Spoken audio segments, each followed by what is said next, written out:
আলহামদুলিল্লাহ এ পর্যন্ত শহীদ পরিবার ধরেন 250 থেকে 300 এবং এটা প্রতিদিন চালু আছে। আর চিকিৎসার যেটা আমি হিসাব করে বলতে পারবো না, হাজার হাজার। আমাদের সর্বোচ্চ সামর্থ্য অনুযায়ী আমরা চেয়েছি যে একটা মানুষ জীবনের তরে পঙ্গু হয়ে না যাক, কিন্তু হয়ে তো গেছে ইতিমধ্যে। হাত পা কাটা, চোখ হারানো, এই বেদনা কীভাবে এই জাতি ভার সহ্য করবে আল্লাহই ভালো জানে।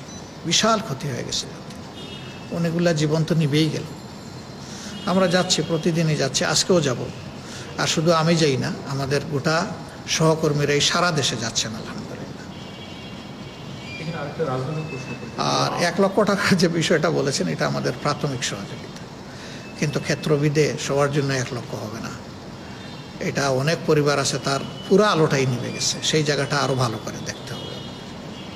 ইতিমধ্যে আমরা কিছু পরিবারের সন্তানদের দায়িত্ব আল্লাহর উপর ভরসা করে নিয়েছি, কিছু পরিবারের দায়িত্ব আমরা নিয়েছি, হয়তো আরও অনেক নিতে হবে। আপনারা দোয়া করবেন। আমরা আমাদের গরিব কর্মীদের পকেটগুলাই আমাদের ব্যাংক, এবং এতেই আল্লাহ বারাকা দিচ্ছেন আলহামদুলিল্লাহ। আমরা যেন এই কঠিন মুহূর্তে বিপন্ন মানুষের জন্য ভালো কিছু করতে পারি, দোয়া করবেন।